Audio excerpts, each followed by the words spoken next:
আজ এসএসসি এবং দাখিল পরীক্ষার ফল প্রকাশ হওয়ার পর ৮ থেকে ১০ জন শিক্ষার্থী সারা দেশে আত্মহত্যা করার যে সংবাদ গণমাধ্যমে উঠে এসেছে, প্রকৃত সংখ্যাটা এর চাইতে নিশ্চয়ই বেশি, যেগুলো হয়তো গণমাধ্যমে আসে নাই। কেন এই অবস্থা হচ্ছে? পরিষ্কার কারণ হলো যে আমাদের শিক্ষার্থীরা, আমাদের পরীক্ষার্থীরা তারা দ্বীনি এবং নৈতিক শিক্ষা থেকে দূরে সরে যাচ্ছে, যার কারণে তারা ডিপ্রেশনে পড়ে যাচ্ছে, তাদের মধ্যে আস্থার ঘাটতি দেখা দিচ্ছে। দেখুন, আল্লাহ তাআলা কোরআনে কারিমে বলেছেন, ওয়ালা ইয়াইআস মির রাউহিল্লাহি ইল্লাল কওমুল কাফিরুন। আল্লাহর প্রতি অবিশ্বাসী কাফের বেঈমান ছাড়া কেউ কখনো নিরাশ হওয়ার কোনো সুযোগ নেই। ঈমানদারের জীবনে নৈরাশ্য এটা কখনো তার জন্য মানানসই হতে পারে না। কেন হতে পারে না? কারণ যালিকা বিআন্নাল্লাহা মাওলাল্লাযীনা আমানু ওয়া আন্নাল কাফিরিনা লা মাওলা লাহুম। আল্লাহ রাব্বুল আলামিন তিনি ঈমানদারদের অভিভাবক। ঈমানদারদের অভিভাবক স্বয়ং আল্লাহ, আর যারা আল্লাহর প্রতি বিশ্বাস করে না তাদের কোনো অভিভাবক নেই। একটি বই আরবিতে লেখা হয়েছে, রব্বি আল্লাহ, আরবিতে। বইটি সৌদি আরবের দুজন বিশ্ববিদ্যালয়ের শিক্ষক লিখেছেন।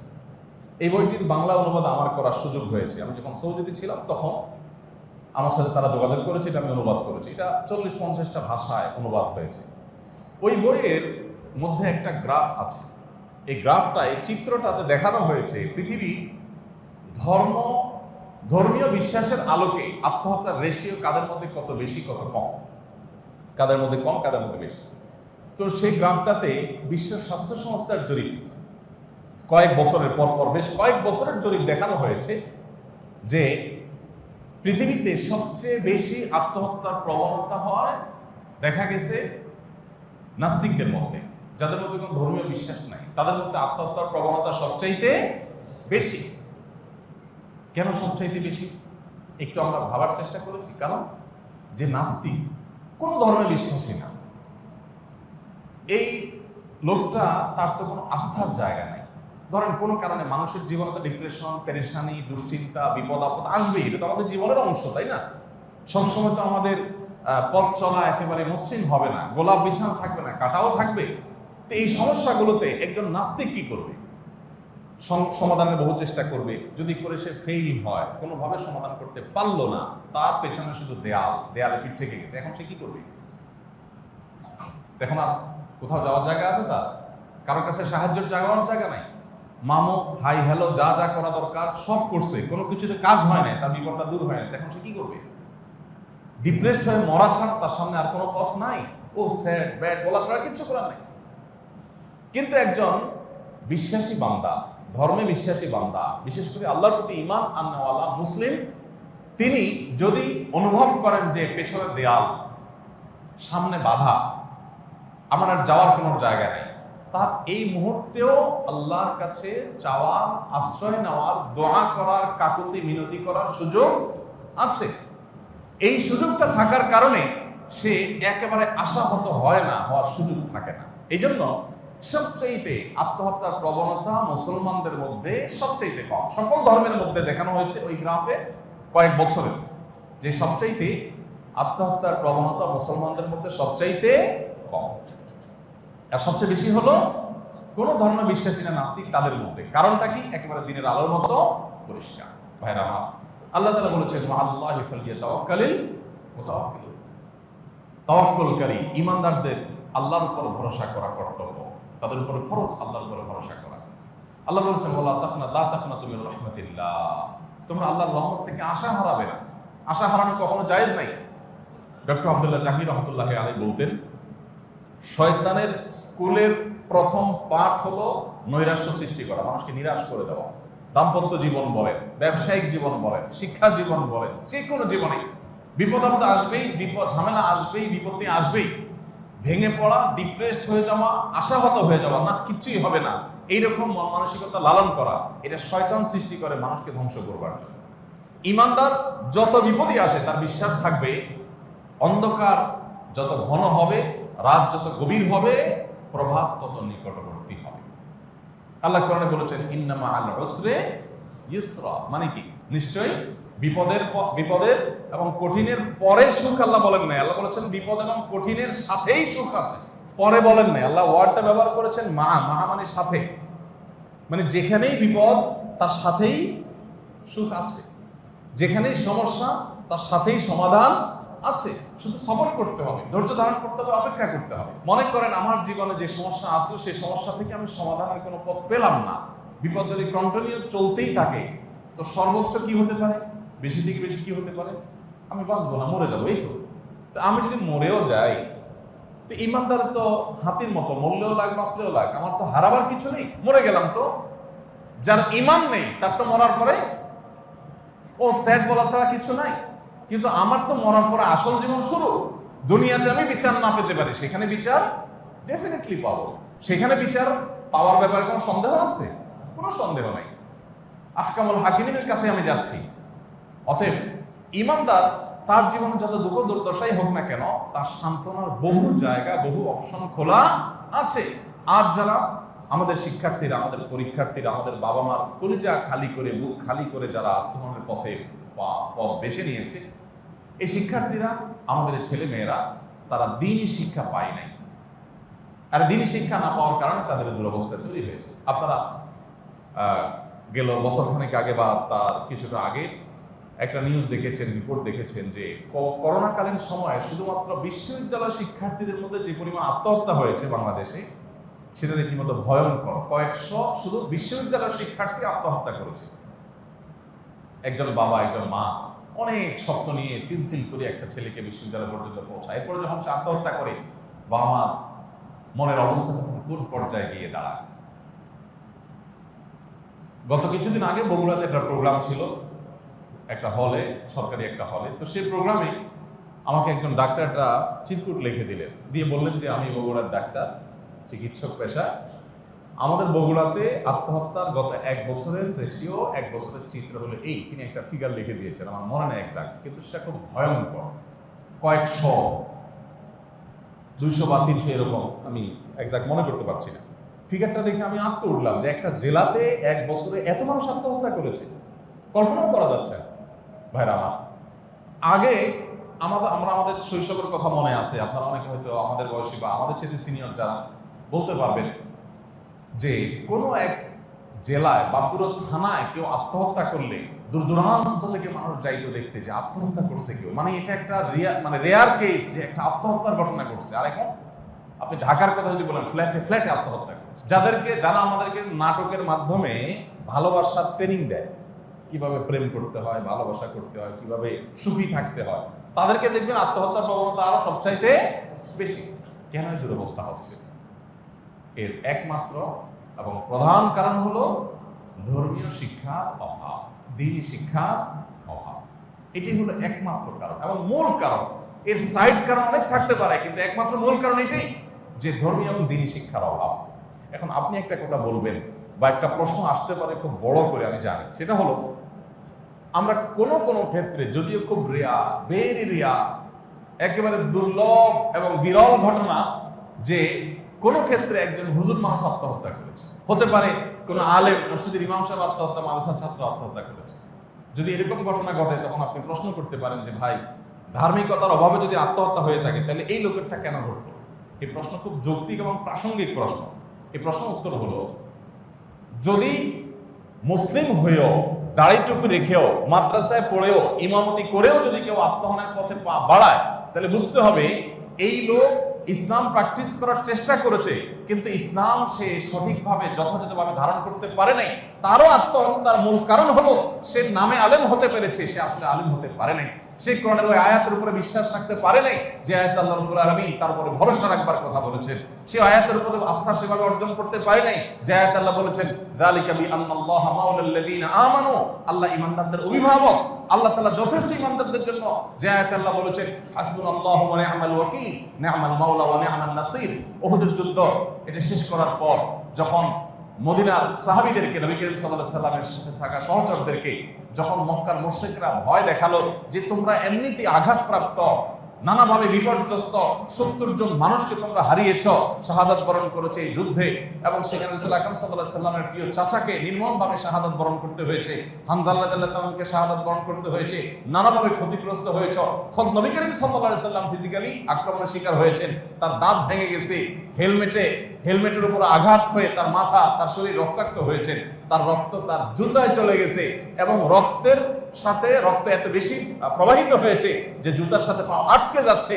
খোদ নবী করিম সাল্লাল্লাহু আলাইহি সাল্লামের জীবনের সবচেয়ে কঠিন দিন যেটি, সবচেয়ে কষ্টের দিন যেটি, সেই কষ্ট মাত্র তারা শেষ করেছেন। এখনো সেই কষ্টের দাগ কাটেনি, সেই কষ্ট মাত্রই শেষ হলো এবং প্রিয় মানুষগুলোকে হারালেন। এর মধ্যেই মক্কার মুশরিকদের থেকে সংবাদ আসলো যে তারা আরো দল বলে সবাই আরো সম্মিলিতভাবে সর্বগ্রাসী আক্রমণের জন্য আসছে। এটা শোনার পর সাহাবীরা কি বললেন? হাসবুনাল্লাহ ওয়া নি'মাল ওয়াকিল, নি'মাল মাওলা ওয়া নি'মান নাসির। আল্লাহ আমাদের জন্য যথেষ্ট, তিনি সর্বোত্তম কর্মবিধায়ক। কোনো পেরেশানি কোনো কারণ নাই, ইমানদার কখনো ভয় পাবে না, কোনো টেনশন নাই। আল্লাহ আছেন, দেখছেন। আল্লাহ যদি আমাকে পেরেশানি দেন আর তার বিনিময়ে আল্লাহ যদি আমাকে জান্নাত দেন, এটা বেস্ট ডিল, খুবই ভালো ডিলিং এটা। আমার কাছে অনেক সময় অনেক মা বোন আসেন ডিপ্রেশনের কথা বলে, ভাই পরের সংসার করতে গেছি, স্বামীটা আস্ত অমানুষ, স্বামী অমানুষ, শ্বশুর শাশুড়ি ভালো হলে সান্ত্বনা পাই, তারাও সেই অমানুষ। এমনও ভদ্র মহিলা আমি পেয়েছি যে তিনি বলছেন যে আমার স্বামী তো অমানুষ, অন্যান্য সব তো ঠিক আছে, পেটের সন্তানগুলো বাপের মতো হয়েছে, সেগুলো অমানুষ। অর্থাৎ আমার যাওয়ার কোনো জায়গা নেই। অনেক মেয়েরা আছে বাবার বাড়িতেও তাদের কোনো আশ্রয় নেই, সেখানে গেলেও মানুষ খোঁচাখুচি করে, নানান কটু কথা বলে। তো আমি তাদেরকে বোঝাবার চেষ্টা করি, কাউন্সিলিং করার চেষ্টা করি যে বোন, আপনার এই যে কষ্ট, স্বামী টর্চার করে, বাবা মা জুলুম করে, আপনার শ্বশুর শাশুড়ি টর্চার করে, আপনার পায়ের তলায় মাটি নেয়, যেদিকে যাচ্ছেন চোখে শুধু অন্ধকার দেখছেন, এই যে কষ্টটা, এই কষ্টটা কি কখনো শেষ হবে না? হবে না। তো অনেকে বলেন যে কখন শেষ হবে বুঝি না। আমি বললাম যে আপনার যদি মরণ চলে আসে, একদিন তো মরবেন, চিরকাল তো বেঁচে থাকবেন না। আপনি মরে গেলেও কি আপনাকে এরা টর্চার করতে পারবে? আর বল না, তা তো পারবে না। তাহলে এই বিপদের একটা এন্ডিং আছে, এই বিপদের একটা সীমানা আছে। এরপর আপনি যদি সত্যি টর্চার হয়ে থাকেন আর আপনার এই সময়টাতে আপনি আল্লাহর অনুগত বান্দা বান্দি হয়ে থাকার চেষ্টা করেন, তাহলে যারা টর্চার করেছে, যারা আপনাকে জুলুম নির্যাতন করেছে, নিষ্পাষণ চালিয়েছে, তাদের বিচার হবে আপনার চোখের সামনে। আল্লাহ আপনাকে জান্নাত যদি দেন, আল্লাহ যদি বলেন যে তোমাকে আমি নানা রকম বিপদ আপদ দিয়েছি, তুমি ধৈর্য ধারণ করেছো, তার বিনিময়ে তোমাকে আমি জান্নাত দিলাম, তাহলে আপনার 50, 60 বা 70 বছর যে কয়দিন বাঁচেন, এই পুরো লাইফের যে কষ্ট, এটার বিনিময়ে যদি আপনাকে অনন্ত অসীম কালের জন্য আল্লাহ জান্নাত দিয়ে দেন, তাহলে আপনার ডিলিংসটা কি ভালো হলো না খারাপ ডিল হলো? তো বলো ডেফিনেটলি ভালো। তাহলে আপনি আল্লাহর এই নেয়ামত, আল্লাহর এই পুরস্কারের কথা স্মরণ করে আপনি নিজেকে সান্ত্বনা দিতে পারেন। আপনি যদি হাহুতাশ করেন, হাহুতাশ করলে আপনার বিপদ কমবে না, আরো বাড়বে। যে কোনো বিপদে আপনি যখন হাহুতাশ করবেন, ও স্যাড ব্যাড, আপনি ডিপ্রেসড হয়ে যাবেন, আপনি আচার বিচার করবেন, ভাঙচুর করবেন, আপনি যত বেশি এই পেরেশানিগুলোর প্রেশার নেবেন, তাতে কি আপনার পেরেশানি কমবে না আরো বাড়বে? আর যদি আপনি আল্লাহর উপরে ভরসা করেন, সুধারণা করেন, এমনকি এই চিন্তা করেন যে আল্লাহ যদি আমাকে একেবারে শেষও করে দেন, মৃত্যুও যদি আমার হয়ে যায়, আখিরাত তো আছে, সেখানে তো সুবিচার আমি পাবো, তাহলে সেক্ষেত্রে আপনার সাথে সাথে মানসিক চাপ কমে যাবে, আপনার বিপদ কমবে, সুখের দেখা আপনি পাবেন। ভাইরা আমার, আমাদের যে সমস্ত শিক্ষার্থীরা আত্মহননের পথ বাড়াচ্ছে, যে সমস্ত তরুণরা আত্মহত্যার পথে পা বাড়াচ্ছে, অনেকে আছেন বেকারত্বের কারণে, যুবক মানুষ বহু চেষ্টা করেছেন, চাকরি বাকরির জন্য চেষ্টা করেছেন, হয় নাই, উনি ডিপ্রেসড হয়ে গেছেন। কেন ভাই ডিপ্রেশনে পড়তে হবে? আল্লাহর জমিন অনেক বড়, অনেক প্রশস্ত। আমরা আমাদের বিপদগুলোকে নিজেরা হাতে ধরে বড় করি, আমাদের সমস্যাগুলোকে আমরা নিজেরা অনেক বড় করি। চাইলে সেটাকে সংক্ষিপ্ত করা যায়, বহুভাবে সংক্ষিপ্ত করা যায়। আমি সেদিকে যাব না, অনেক দীর্ঘ আলোচনা করা যেতে পারে। আমি শিক্ষার্থীদের জায়গাটা আবার ফিরে আসি। শিক্ষার্থীরা এবং কি অন্য যে কোনো শ্রেণী পেশার মানুষ যারা আত্মহত্যার পথে পা বাড়ায়, কেন আত্মহত্যা করে? আত্মহত্যা করতে যায় কেন? মানুষ তো বাঁচতে চায়। যারা আত্মহত্যা করে তারা বাঁচার পরিবর্তে মরতে চায় কেন? কারণ ঋণের বোঝা মাথার উপরে এত বেশি হয়ে গেছে, ঋণ পরিশোধের কোনো ব্যবস্থা নাই, দেনাদারদের প্রেশার আছে, তিনি আত্মহত্যার পথে পা বাড়ায়। কেউ ব্যবসা বাণিজ্য করতে গিয়ে এমনভাবে লুজার হয়ে গেছেন যে তিনি আর দাঁড়াবার মতো কোনো সুযোগ দুচোখে দেখতে পাচ্ছেন না, তিনি আত্মহত্যার পথে পা বাড়ালেন। কেউ হয়তো কারোর কাছে অপমানিত হয়েছেন, অপদস্থ হয়েছেন, টর্চার হয়েছেন, তিনি জুলুমের শিকার হয়ে, নির্যাতনের শিকার হয়ে তিনি হয়তো আত্মহননের পথে পা বাড়ালেন। এই আত্মহত্যা করার উদ্দেশ্য হলো যে আমি যে কষ্টে আছি, দেনার কষ্টে আছি, অপমানের কষ্টে আছি, জুলুমের কষ্টে আছি, এই কষ্টগুলো থেকে বাঁচার জন্য, এই কষ্টগুলো থেকে মুক্তির জন্যই তো আত্মহত্যা করে নাকি? যে কষ্টগুলো থেকে যাতে মুক্তি লাভ হয়ে যায়, আমি মরে যাবো তাহলে আমাকে কেউ আর পাওনা পরিশোধের জন্য চাপ দিতে পারবে না। আমি মরে গেলে এসএসসিতে আমি ফেল করেছি, খারাপ রেজাল্ট করেছি, তাহলে সেক্ষেত্রে মা বাবা অন্য কেউ কারোর সামনে আমার আর মুখ ছোট হবে না। এই তো, তাহলে আত্মহত্যা যারাই করে তারা মূলত কোনো একটা বিপদ থেকে মুক্তির জন্যই তো করে। প্রশ্ন হলো, যার ভিতরে ঈমান আছে, যার ভিতরে ধার্মিকতা আছে, যার ভিতরে দিনদারিতা আছে, সে তো এইভাবে ভাববে যে আমি আত্মহত্যার মাধ্যমে যে বিপদ থেকে বাঁচার চেষ্টা করছি, আমি ব্যবসায় লুজার হয়ে গেছি, দেনা দিতে পারছি না, পাওনাদারের প্রেশার আছে, পরীক্ষা খারাপ ফলাফল হয়েছে, মানুষের সামনে মুখ দেখাতে পারছি না, তো এটা থেকে মুক্তি লাভের জন্য যে আপনি আত্মহত্যা করছেন, তাহলে একটা বিপদ থেকে বাঁচার জন্য যে পথটা আপনি অবলম্বন করছেন, সেই পথটাতে কি আপনার জন্য সুখ অপেক্ষা করছে না দুঃখ? আর সেই দুঃখটা কি, যে দুঃখটা থেকে বাঁচার জন্য আপনি ঝাঁপ দিচ্ছেন আরেকটা জায়গায়, সেই দুঃখটা ঝাঁপ দিয়ে পড়া দুঃখটা কি ওটার চাইতে কম না বেশি? নবী করিম সাল্লাল্লাহু আলাইহি ওয়াসাল্লাম পরিষ্কার হাদিস রয়েছে, যে ব্যক্তি আত্মহত্যা করবে সে যেই অস্ত্র দিয়ে, যেই রশি দিয়ে, যেই জায়গায় ঝাঁপ দিয়ে, বা যেই বিষ পান করে, বা যেই পদ্ধতিতে সে আত্মহত্যা করবে, কিয়ামতের ময়দানে তার শাস্তি হবে ওই পদ্ধতিতে তাকে আঘাত করতে থাকা হবে অনন্তকাল। শুধু পার্থক্য এতটুকু হবে যে এখানে মারা গেছে, সেখানে মারা যাবে না, অর্থাৎ কষ্টের কোনো শেষ হবে না। কেউ পিস্তলের আঘাতে আত্মহত্যা করেছে, কিয়ামতের ময়দানে পিস্তলের আঘাত তাকে করতে থাকা হবে, ঝাঁঝরা হয়ে যাবে, আবার রিকভার হবে, আবার ঝাঁঝরা করা হবে, আবার রিকভার হবে, এভাবে তার শাস্তি চলতে থাকবে অনন্তকাল পর্যন্ত। তাহলে দুনিয়ার যে কষ্ট থেকে মুক্তির জন্য আপনি আত্মহননের কথা চিন্তা করছেন, বা ওইদিকে আপনি ঝাঁপ দিলেন, সেখানে তো আপনার জন্য আরো বিপদ অপেক্ষা করছে, সেখানে তো আরো বড় অপমান অপেক্ষা করছে, সেখানে তো আরো বেশি কষ্ট অপেক্ষা করছে, সেখানে তো আপনার কোনো মুক্তি লাভ হচ্ছে না। ভাইরা আমার, একজন ইমানদার, তার মধ্যে যখন ইমান থাকবে, তার ভিতরে যখন আল্লাহর প্রতি বিশ্বাস থাকবে, তার ভিতরে যখন কোরআন এবং সুন্নাহর প্রতি বিশ্বাস থাকবে, তখন সেই পথে পা বাড়াতে পারবে অসম্ভব, কোনো দিনই সম্ভব না। আপনি যদি বলেন যে ক্ষুধার কষ্ট, অভাব, চাকরি বাকরি নাই, বেকারত্ব, সেজন্য আমি আত্মহননের পথে পা বাড়াচ্ছি, আপনি কি জানেন প্রিয় নবী সাল্লাল্লাহু আলাইহি ওয়াসাল্লামের নেতৃত্বে সাহাবায়ে কেরাম যখন তাবুক যুদ্ধে রওনা দিয়েছেন, পথে এমনিতেই মরুভূমির যে গরম, আমাদের দেশে এই অতি সম্প্রতি সময়ের গরম আমরা কিছুটা আঁচ করতে পারতেছি, গরমের কষ্ট কি কতটা হতে পারে আমরা কিছুটা আঁচ করছি, বাট মরুভূমিতে সেটা আরো ভয়াবহ। সেখানে পরিস্থিতি এত খারাপ ছিল যে একটা পর্যায়ে সাহাবীদের রসদ যা ছিল, এর মধ্যে পানি যা ছিল সেটা শেষ, এক ফোঁটা পানিও নেই। এত শত শত লোকের বিশাল বড় বাহিনী, এক ফোঁটা পানিও নেই, আর ভয়ঙ্কর কাঠফাটা রোদ মরুভূমির, জান বের হয় অবস্থা, জিহ্বা শুকিয়ে যাচ্ছে, এরকম ভয়াবহ অবস্থা। তখন বাধ্য হয়ে ওট জবে করে, যে ওটকে বাহন বানিয়ে যাচ্ছিলেন, সে ওটকে জবে করে, ওটের ভেতরে আপনারা জানেন একটা আল্লাহ রাব্বুল আলামিন আলাদা একটা ব্যাগের মতো দিয়ে রেখেছেন, সেখানে কিছু পানি সঞ্চিত থাকে, যেহেতু সে মরুভূমিতে চলে, যখন পানি থাকবে না ওখান থেকে সে পানি নিয়ে নিয়ে বেঁচে থাকে। ওই থলেটা, ওই পুটলিটা বের করে ওইটার মধ্যে উটের পেটে থাকা যে পানি আছে, সেই পানিটা জিহ্বায় দিয়ে দিয়ে জান বাঁচিয়েছে। মানে কষ্টের লেভেলটা কি ছিল বলে।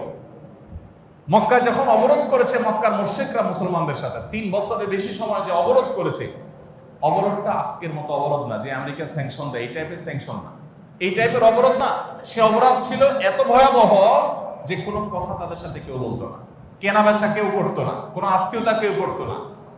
সামান্য কয়েকজন মানুষ একটা সমাজের সমস্ত মানুষের কাছে যদি এরকম পরিস্থিতির মধ্যে পড়ে, আপনি কয়দিন টিকতে পারবেন? 3 বছরের অধিক সময়। এবং সেটা আজকের মতো পৃথিবী না যে ঠিক আছে ভাত নাই তো রুটি খাইলাম, রুটি নাই তো আমি আরেকটা খাইলাম, বিস্কিট খাইলাম, পানি নাই তো জুস খাইলাম, ফল খেলাম, বহু অপশন আছে। মক্কার মতো এরকম রুক্ষ মরুভূমি এলাকাতে কিচ্ছু যেখানে হয় না, সমস্ত আমদানি নির্ভর সামান্য কিছু, আজকালকার মতো তো আমদানি এরকম করা হতো না, সেই জিনিসগুলো তাদের কাছে কেউ বিক্রি করবে না, কেউ কিনবে না। এরকম পরিস্থিতিতে 3 বছর মানুষের বেঁচে থাকা কত দায়। গাছের পাতা লতা যেগুলো অখাদ্য মানুষ খেতে পারে না, সেগুলো চিবিয়ে খেয়ে কোন রকম তাদের বেঁচে থাকতে হয়েছে। গোশত কোত্থেকে খাবে? কেউ তো বিক্রি করবে না তাদের কাছে। নিজেদের কাছে থাকা কয়টা, তারা সংখ্যাতে খুবই কম। এরকম পরিস্থিতি সাহাবীদের ছিল। আপনি কি দেখাতে পারবেন এই 3 বছরের অবরোধ চলাকালীন সময় মক্কায় একজন সাহাবী আত্মহত্যার পথে পা বাড়াচ্ছেন? আপনি দেখাতে পারবেন না। তাবুক যুদ্ধে এরকম ভয়ঙ্কর পরিস্থিতিতে কোন সাহাবী আত্মহত্যা করেছেন? দেখাতে পারবেন না। অর্থাৎ আমরা এখন যে অভিযোগগুলো দিয়ে যে অজুহাত তুলে আত্মহননের কথা বলছি, এর চাইতে শতগুণ বেশি বিপর্যস্ত থেকেও তারা আত্মহননের পথে পা বাড়ান নাই।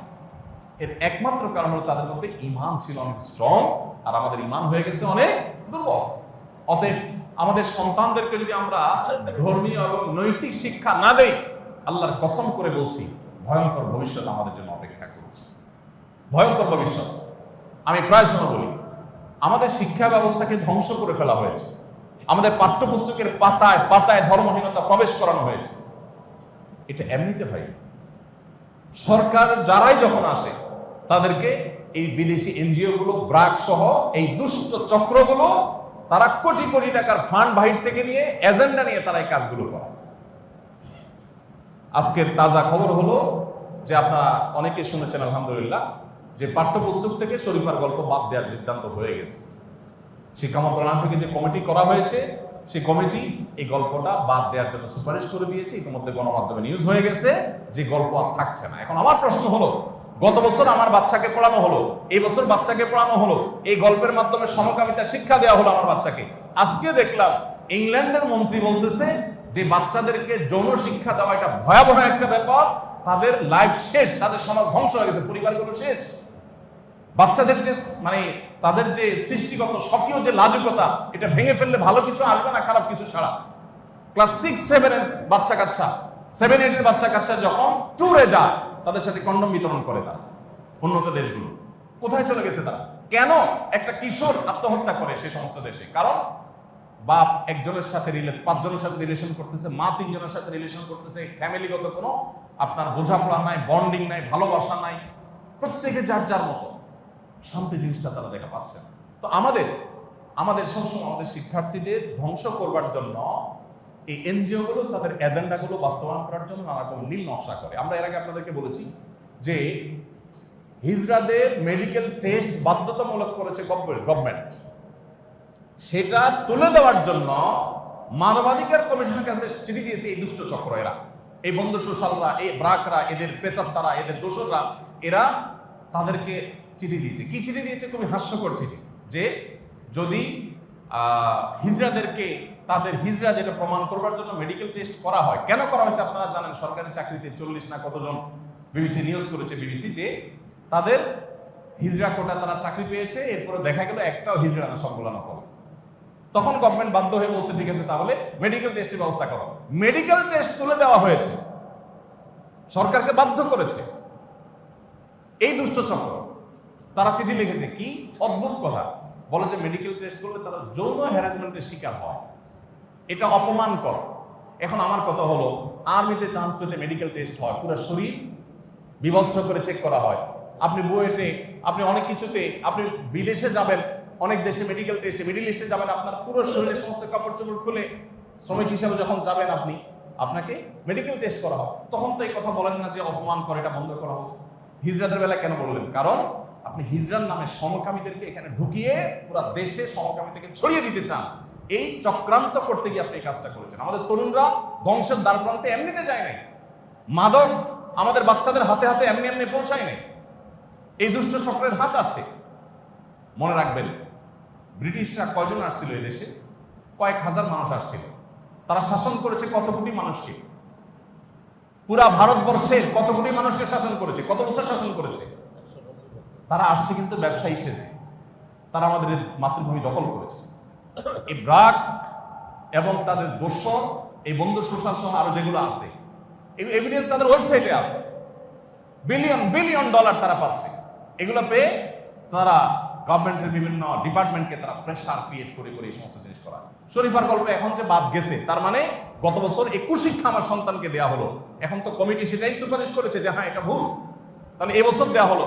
তাহলে এত জনগণের ট্যাক্সের টাকা যে এত বই ছাপাইছে, এটা যারা পুশ করেছে, বন্ধু সোশ্যাল দাবি করেছে, তারা এটা করেছে, তাহলে এদেরকে বিচারে কাঠগড়া আনা উচিত, তাদের বিচার করা উচিত।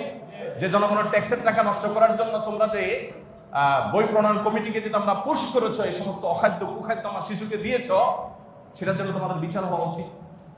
ভাইরা আমার, আজ এসএসসি এবং দাখিল পরীক্ষার্থীরা আত্মহননের পথে পা বাড়াচ্ছে, মূল কারণ তাদের ধর্মহীনতা। আরেকটা কারণ আছে, সে কারণ হলো আমাদের অভিভাবকরা। আমি প্রায় সময় কথা বলার চেষ্টা করি, আমরা যারা অভিভাবক আছি, বাবা মা আছি, প্যারেন্টস আছি, আমরা প্রত্যেকটা মানুষ নিজেরা টাকার মেশিন, আর ছেলে মেয়েকে মনে করি তারা আরেকটা টাকার মেশিন। এই জন্য দেখবেন বাচ্চা 4-5 বছর হয়ে পারে না, তারে অ আ ABCD এটা সেটা তাকে পুশ করার জন্য পাগল করা হয়ে যায় মায়েরা বাবারা। দেখতে খুব ভালো দেখা যায় যে মা বাবা বাচ্চার শিক্ষার ব্যাপারে খুব সিরিয়াস, তাই না? যে হ্যাঁ, পড়ালেখার ব্যাপারে অনেক সিরিয়াস বাচ্চাকে। আসলে কি তাই? আসলে এটার নির্যাস হলো, খোলাসা হলো, বাপে বলতে চায়, মায়ে বলতে চায়, বাবা আমি নিজে একটা টাকার মেশিন হয়ে গেছি, তোকেও টাকার মেশিন হইতে হবে, তাড়াতাড়ি পড়ালেখা কর, ভালো ক্যারিয়ার করতে হবে, ভালো জায়গায় যেতে হবে, BCS চান্স পেতে হবে, তোমাকে ডাক্তার ইঞ্জিনিয়ার হতে হবে। আমি প্রায় বলার চেষ্টা করি, সেই বাবা মা এখন আর আমাদের সমাজে নাই যে বাবা মা বলে তোমাকে মানুষ হতে হবে, এরপর তুমি ডাক্তার হও, ইঞ্জিনিয়ার হও, BCS ক্যাডার হও, অন্য কিছু হও, আলহামদুলিল্লাহ, না হতে পারলে দুঃখ না, দিন শেষে তুমি মানুষ অন্তত হও। আমরা সেই সময় আছি যে সময় বাবা নিজে নকল ফাঁস হয়েছে, সেখান থেকে টাকা দিয়ে নকল কিনে এনে পরীক্ষায় বাচ্চাকে দেয়। বাবা নিজে, মা নিজে জন্মের তারিখ ভুল লেখে। বাংলাদেশের মানুষের কয়জনের জন্মের তারিখে ঠিক আছে? আপনারা কয়জন বলতে পারবেন বুকে হাত দিয়া? আমি সৌদি আরবে যখন ছিলাম, বাংলাদেশি প্রবাসীদের ফ্রি হজের যখন ব্যবস্থা হতো সৌদি গভর্নমেন্ট তরফ থেকে, তো আমার কাছে দায়িত্ব যখন আসতো ডাটা এন্ট্রি করতে যেতাম, তো পাসপোর্টগুলো যখন হাতে আসতো দেখতাম ম্যাক্সিমাম বাংলাদেশি প্রবাসী যারা আছেন, দেশে যারা আছেন অনেকেই দেখবেন ম্যাক্সিমাম মানুষের 1 জানুয়ারি জন্ম তারিখ। সবার জন্ম তারিখ কবে? 1 জানুয়ারি। ফেসবুকে দেখেন 1 জানুয়ারি আসলে দেখবেন আপনাকে নোটিফিকেশন দিবে তোমার বন্ধু তালিকায় এত লোকের আজকে মানে জন্ম তারিখ। কিন্তু বাবা সব মানুষ 1 জানুয়ারিতে জন্ম হয়েছে, তার মানে জন্মের ঠিক নাই, জন্মের তারিখের ঠিক নেই। ইন্টারেস্টিং বিষয় হলো এই জিনিসটা কিন্তু ভুলে হয় তা না, বাবা মা ঠান্ডা মাথা বাচ্চার জন্মের তারিখটা ভুল মিথ্যা লেখেন কেন? যাতে চাকরি 1 বছর বেশি করতে পারে, যাতে চাকরি 2 বছর বেশি করতে পারে, সেভাবে তারিখটা লেখেন। যে বাবা মা নিজে বাচ্চা শুরু করেছেন মিথ্যা দিয়ে, এই ছেলে আত্মহত্যা করবে না কোথায় যাবে? এই ছেলে কিশোর গ্যাং হবে না কোথায় যাবে? এই ছেলে মাদকের দিকে যাবে না কোথায় যাবে? আপনি নিজেই তো তাকে কোনো নৈতিক শিক্ষা দেন নাই, তাকে আল্লাহর সাথে পরিচয় করার নাই, তাকে আল্লাহর কাছে চোখের পানি ফেলানো শিখার নাই, তাকে স্যাক্রিফাইস শিখার নাই। সে কোনো জামার দিকে তাকিয়েছে, আপনারা কেনার জন্য পাগল হয়ে গেছে। হালাল হারাম বাজ বিচার করেন নাই, সুদ ঘুষ দিয়ে বাচ্চাকে মানুষ করেছেন। এই বাচ্চা আপনাকে ধ্বংস করবে, আপনাকে বেশি দূর যেতে হবে না। ভাইরা আমার, চিৎকার করে আমরা বলি কে কার কথা শোনে? আমার ছেলে মেয়ে আলহামদুলিল্লাহ তারাও এসএসসি পরীক্ষা দিয়েছে। পরিষ্কার করে আমরা বাসায় বাচ্চাদেরকে ডেকে বলে দিয়েছি পরীক্ষার আগে, দেখো তোমাদের কাছে আমাদের একটাই চাওয়া, পড়ালেখা করিও, সময় নষ্ট করিও না, বাস। তোমার কাছে আমার চাওয়া নাই যে তুমি পরীক্ষা ভালো ফলাফল করতে হবে, এটা মোটেই আমাদের কোনো চাওয়া না। আমাদের চাওয়া হলো তুমি পড়ালেখাটা ঠিক মতো করিও, তোমার চেষ্টা ঠিক মতো করছো, তোমার যদি 2-4 সাবজেক্টে ফেইলও আসে, তুমি যদি ফেইলও করো, কাঙ্ক্ষিত ফলাফল নাও করো, আমাদের তরফ থেকে কোনো দুঃখ নাই, আমরা ধুমধামে গোশ মাছ রান্না করে খাবো, ফলাফল প্রকাশের দিন মিষ্টি কিনে খাবো, তোমার ফলাফল প্রকাশ করেও খাবো, না হলেও খাবো।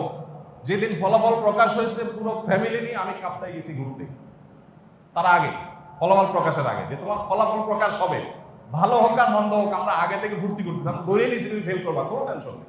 এরপর দেখা গেলো ফেল করো নাই, অনেক ভালো রেজাল্ট করে বসে আছে, আমরা তো এত বেশি আশা করিনি, আলহামদুলিল্লাহ, না হলেও আরো আলহামদুলিল্লাহ। এই যে বাচ্চাগুলো আত্মহননের পথে পা বাড়াচ্ছে, এর একটা বড় দায় হলো আমাদের প্যারেন্টদের, বাবা মাদের। কারণ আপনি বাচ্চাকে বলতেছেন দেখো পাশের বাসার ভাবির ছেলের সাথে কিন্তু তোমার কম্পিটিশন, খবরদার ওর চাইতে যদি ভালো রেজাল্ট করতে না পারো আমি কিন্তু মুখ দেখাতে পারবো না। এবার বাচ্চা ডিপ্রেসড হয়ে যাচ্ছে, ছেলেটা মেয়েটা পাগল হয়ে যাচ্ছে যে আমার বাবা মা মুখের ব্যাপার, তাদের ইজ্জতের ব্যাপার, সে ওইভাবে নিচ্ছে সিরিয়াসলি, ডু অর ডাই বানায় ফেলতেছে। অথচ একটা এসএসসি একটা এইচএসসি পরীক্ষা জীবনের কি, গোটা জীবনের সাথে তুলনা করলে জীবনের একটা ক্ষুদ্র পার্ট। কত ছেলে কত মেয়ে পরীক্ষায় খুব ভালো রেজাল্ট করে রাস্তা রাস্তা ঘুরে কিচ্ছু করতে পারে না, আবার অনেকে পরীক্ষা খুব ভালো কিছু করতে পারে না কিন্তু তার ক্যারিয়ার অনেক সুন্দর, অনেক স্ট্রং হয়েছে। সো এটা তো জীবনের সব কিছু না। কিন্তু বাবা মা আমরা দিন শেষে আমাদের ছেলে মেয়েদের আল্লাহওয়ালা বানানো, ভালো মানুষ বানানোর কোনো প্রচেষ্টা নাই। আপনাকে যদি পাশের ভাবি এসে উস্কায়, আপনার ওয়াইফকে যদি এসে বলে বোন আমার ছেলে তো গোল্ডেন A+ পাইছে, আপনার ছেলের কি খবর? আপনি বলবেন ভাবি আমার ছেলে তো আলহামদুলিল্লাহ ফজর নামাজ প্রতিদিন জামাতের সাথে নামাজের সাথে পড়ে, আপনার ছেলের কি খবর? পাল্টা প্রশ্ন করবেন যে ভাবি আমার ছেলে তো প্রতিদিন ফজর নামাজ জামাতের সাথে পড়ে আলহামদুলিল্লাহ, আপনার ছেলের কি খবর? তখন দেখবেন আমতা আমতা কাচুমুচু করতেছে। এরপর বলবেন যে আমার ছেলেকে আমি 5 ওয়াক্ত নামাজ শিখাইছি, এর পাশাপাশি রেজাল্ট ভালো হলে আলহামদুলিল্লাহ, না হলে আরো জোরে আলহামদুলিল্লাহ, কোনো টেনশন নেই। বাট আপনি যে ছেলেকে দিনদারিতা শিখান নাই, এর করুণ পরিণতি আপনি ভোগ করবেন, বেশি দেরি করতে হবে না। এই বৃদ্ধাশ্রম সিস্টেম ডেভেলপ কোথায় হয়? গরিব দেশে, গরিব সমাজে হয় না, এটা সচ্ছলদের মধ্যেই হয়। এই যে বৃদ্ধাশ্রম, আমাদের দেশে বৃদ্ধাশ্রম বিভিন্ন মানুষদের হিস্ট্রি বিভিন্ন মিডিয়াতে উঠে আসে বিভিন্ন সময়, আপনারা দেখেন না যে ছেলে বিসিএস ক্যাডার, মেয়ে অনেক ডাক্তার, একজন আমেরিকা, একজন ইংল্যান্ডে, তারা অনেকে প্রতিষ্ঠিত ব্যবসায়ী, তারা বৃদ্ধাশ্রম। আপনি কয়জন রিক্সাওয়ালার বাবা বৃদ্ধাশ্রমে শুনেছেন? কয়জন কৃষকের মা বৃদ্ধাশ্রমে গেছে শুনেছেন? কয়জন গরিব মানুষের বাবা মাকে বৃদ্ধাশ্রমে রাখার জন্য তারা খুঁজে বেরিয়েছে শুনেছেন? দেখেছেন? তাহলে বোঝা গেল সন্তানকে সম্পদশালী করা, তার কেরিয়ারকে উন্নত করা, এগুলো আমাদের দরকার আছে, কিন্তু এর চেয়ে বেশি দরকার আছে তাকে ধার্মিকতা শিখানো, আল্লাহর পরিচয় শেখানো, চেনানো এবং করোনাদি সম্পর্কে জানানো। যদি সেটা হয় তাহলে আমাদের এই দুরবস্থা দেখতে হবে না। আমাদের তরুণ প্রজন্মের যে বহে যাওয়া, এটা এমন একটা পর্যায়ে চলে যাচ্ছে, এখানে ওসি সাহেব আছেন, উনি বলতে পারবেন যে আমাদের ইয়াংদেরকে নিয়ে কি পরিমাণ পেরেশানিতে ওনাদের থাকতে হয়, প্রশাসন ভাইদেরকে থাকতে হয় একটার পর একটা। এই কিশোর গ্যাং আমরা 10 বছর আগেও শুনি নাই, এটা আমাদের এখন গলার কাঁটা হয়ে দাঁড়িয়েছে। একটার পর একটা আমরা দেখতে পাচ্ছি যে তরুণদের বকে যাওয়ার ঘটনা ঘটে চলেছে একটার পর একটা। তো বিশেষ করে এই যে এইচএসসির রেজাল্ট প্রকাশ পেল, কিছুদিন পরে এইচএসসির ফলাফল আবার প্রকাশ পাবে। যখন এইচএসসির ফলাফল প্রকাশ পাবে, আল্লাহ না করুক, তখন আবার দেখা যাবে এরকম আত্মহানের সংবাদ শুনেছে। আল্লাহ যাদেরকে সন্তান দিয়েছে তারা জানেন, একটা ছেলে একটা মেয়ে, তাকে 3 দিন করে বড় করে তুলতে বাবা মার কত শ্রম, কত মেধা, কত স্বপ্ন জড়িয়ে থাকে। যে ছেলেটা এই পথে চলে গেল, সে একটাবার চিন্তা করলো না যে আমার বাবা মা আমাকে হারানোর পর তাদের অবস্থাটা কেমন হবে। আমি পরীক্ষা ফেল করেছি, সামনের বার পাশ করবো, কোনো পরীক্ষা পাশ করলাম না, আমি ব্যবসায়ী হব। বহু বড় বড় ব্যবসায়ী আছে, তেমন কোনো পড়ালেখা তাদের নাই, তাদের অধীনে অনেক বড় শিক্ষিতরা এসে সার করে দাঁড়ায় থাকে ফাইল নিয়ে। সো এটাই জীবনের একমাত্র কিছু না। ইমানদারের জীবনে এমন কিছু নাই যেটার জন্য ডু অর ডাই লেভেলে সে চলে যাবে, কারণ জীবনটা এটা সীমিত এবং ক্ষণস্থায়ী। আমার আসল জীবনটা আখিরাতে, সেটা যদি ঠিক থাকে এটা নিয়ে আমার এত টেনশনের কারণ নাই। আল্লাহ তাআলা আমাদের সবাইকে সবর করার তৌফিক দান করুন। আত্মহত্যা করা ভয়ঙ্কর অপরাধ। আল্লাহ বলেছেন ওয়ালা তুলকু বিআইদিকুম ইলা তাহলুকা, তোমরা নিজেদেরকে ধ্বংসের দিকে ঠেলে দিও না। আল্লাহ বলেছেন ওয়ালা তাকতুলু আনফুসাকুম, তোমরা নিজেদেরকে হত্যা করো না। এজন্য আত্মহত্যা করা কবিরা গুনাহ, ভয়ঙ্কর অপরাধ। নবী করিম সাল্লাল্লাহু আলাইহি সাল্লামের অসংখ্য হাদিস রয়েছে। এমনকি কেউ আত্মহত্যা করে মারা গেলে প্রিয় নবী সাল্লাল্লাহু আলাইহি সাল্লাম তার জানাজা পড়তেন না। দেখেন, একজন চোর, একজন ডাকাত, একজন জেনাকার, একজন অন্য অপরাধী মানুষ মারা গেলে তার জানাজা নবী সাল্লাল্লাহু আলাইহি সাল্লাম ডিনাই করতেন না, যে সে অপরাধ করেছে, আল্লাহর সাথে বোঝাপড়া হয় তার, আমি জানাজা পড়ি। বাট আত্মহত্যাকারী ব্যক্তির জানাজা নবী করিম সাল্লাল্লাহু আলাইহি সাল্লাম পড়তেন না। অন্যদেরকে বলতেন তোমরা পড়ো, সে যেহেতু মুসলমান, আত্মহত্যা করলে কিন্তু অবস্থান হয়ে যায় না, সো তোমরা পড়ো, কিন্তু আমি পড়বো না। কেন পড়তেন না তিনি? এটা বার্তা দেওয়ার জন্য যে যারা এই জাতীয় আসো, যারা এরকম বিধ্বংসী চিন্তা করছো, খারাপ চিন্তা করছো, তারা মাথায় রাখো যে তোমার অপমান অপদস্থ এখান থেকে শুরু হয়ে যাবে। এই জন্য ওলামায়ে কেরাম এই হাদিসের আলোকে মাসআলা উত্তোলন করেছেন, গবেষণা করে, যে আত্মহত্যাকারী ব্যক্তির জানাজা মুয়াজ্জিন সাহেব পড়াবে, ইমাম সাহেব পড়াবে না, সমাজের মান্যগণ্যরা পড়বে না, সাধারণ মানুষরা পড়বে। এটা বার্তা দেওয়ার জন্য, যাতে করে কেউ এই পথে পা না বাড়ায়। ভাইরা আমার, আমাদের সন্তানদেরকে বাঁচাবার জন্য আমাদের উদ্যোগ নিতে হবে, তাদেরকে দ্বীনি শিক্ষা শিক্ষিত করতে হবে। মা বাবার চাওয়া পাওয়া হবে সন্তান ভালো মানুষ হোক, তারা দিনদার হোক, আল্লাহবের হোক, পাশাপাশি সে পড়ালেখা করুক, সে খারাপ ছেলেপেলের পালায় না যাক, এই জিনিসটা তারা দেখবেন। এর বাইরে সন্তানের জীবন ধ্বংসের মধ্যে ফেলে হলেও আমার মুখ রক্ষা করতে হবে, এই জিনিসটা উচিত না। আমি এর আগে আপনাদেরকে বারবার বলেছি, অনেক বাবা মা এখনো আছেন, আমার পরিচিত বহু লোক আছেন, যে ছেলেকে পাঠায়, 2টা ছেলে মনে করেন, একটারে পাঠায় দিছে ইংল্যান্ড, আরেকটারে পাঠায় দিছে আমেরিকা। যদি আরেকটা মেয়ে থাকে, 2টারে পাঠায় দিছে জার্মানিতে। কেন? পড়ালেখা করার জন্য। তো আমি প্রায় সময় চিন্তা করি, আল্লাহ আমাদেরকে তো বাচ্চা কাচ্চা দিছে, আমি কোথাও মাহফিলে গেলে সাধারণত মা যদি 5 স্টার হোটেলে অফার করে, আমি বললাম না, আমি বাসায় ফেরত যাবো, রাত 3টে হলেও ফেরত আসবো, 4টে হলেও ফেরত আসবো। একান্ত ঝামেলা না হলে, বিপদ না হলে আমি কোথাও থাকি না, আমি রাতে চলে আসি, কারণ বাচ্চাদের মুখে একটু দেখবো, তাদেরকে ছাড়া থাকবো না। সৌদি আরব থেকে যখন অফার আসছে, সৌদি আরবের ইসলামিক অ্যাফেয়ার্স মিনিস্ট্রি থেকে, যে আসেন আমাদের দেশে কাজ করার জন্য, আমরা যেতে পারি, একটাই শর্ত, ফ্যামিলির সাথে থাকতে হবে। তখন 111-এর পর বাংলাদেশে ভিসা বন্ধ হয়ে গেছে, বাংলাদেশে ভিসা টোটাল বন্ধ সৌদিতে। আমি যাবো না। সৌদি রাষ্ট্রদূত তখন ঢাকায় ছিলেন আব্দুল্লাহ বুসাইরি, উনি ডেকে নিয়ে ওনার অফিসে গিয়ে আমাকে বললো তোমার ভিসার গ্যারান্টি আমি দিলাম, তুমি যাও। তারপর আমি সৌদি আরব গেছি। আমি বললাম বেতন তুমি কত দিবা এটা আমার দেখার দরকার নেই, বেতন যা দেওয়ার দিও, বাট ফ্যামিলির সঙ্গে আমি থাকবো। আমরা এতটা ফ্যামিলির জন্য মানে বাচ্চা কাচ্চার জন্য পাগল করা, প্রত্যেকটা মানুষ ফিল করি আমাদের বাচ্চাদের আমরা কত ভালোবাসি। কিন্তু যেই ভদ্রলোক তার ছেলে মেয়েগুলোকে আমেরিকায়, ইউরোপে, ইংল্যান্ডে বিভিন্ন জায়গায় পাঠিয়ে রেখেছে, আমার প্রশ্ন হলো এই লোকটা বাঁচে কেমনি পোলাপান ছাড়া? তার কি কষ্ট হয় না? হয়। তারপরে পাঠায় কেন? কেন পাঠায়? জাস্ট ভাবের জন্য। কিসের জন্য? বলতে খুব সুন্দর শোনা যায়। আমার বড় ছেলে আমেরিকা, ছোটটা কানাডা, আর আরেকটা ইংল্যান্ডে, মেয়েটা জার্মানিতে। এটা শুনতে কি লাগে? ভালো লাগে। এটা বলতে ভালো লাগে। দুনিয়াটা এমন হয়ে গেছে, ভাব জাহির করার জন্য যদি পাগলও হওয়া লাগে মানুষ রাজি আছে।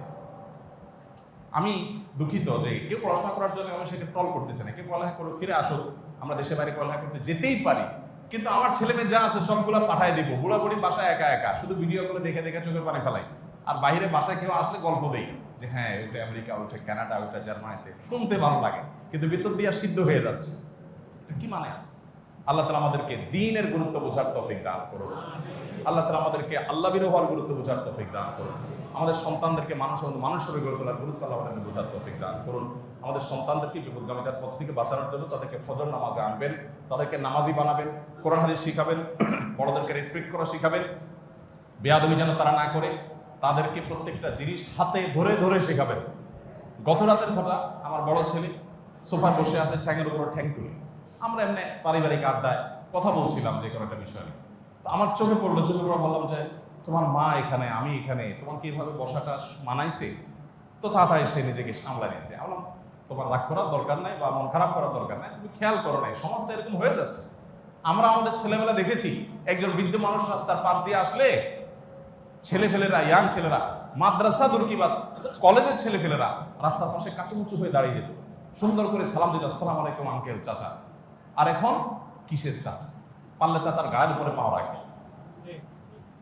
আমরা দেখেছি আমাদের ছেলেবেলা, ইয়াং ছেলেপেলে বাসে উঠেছে, একজন বৃদ্ধ মানুষ, একজন মহিলা আমার বাসে উঠছে, সাথে সাথে 5 জন ছেলে বাসে সিট ছেড়ে দিয়েছে। আমার লজ্জা হয়।